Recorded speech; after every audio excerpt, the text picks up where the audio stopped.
எங்கும் நிறைந்தாயே. உன் திருநாமமே இங்கு பல கோடியே, அதில் எதை சொல்லி நான் அழைப்பேனோ. எல்லாம் வல்ல தாயே, எங்கும் நிறைந்தாயே.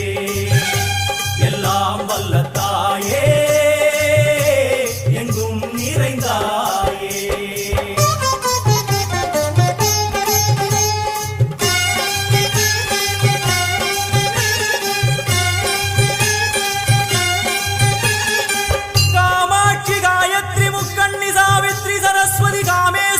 ईश्वरी दारणी भूरणी भुवनेश्वरी परमेश्वरी जगदीश्वरी अखिलांडे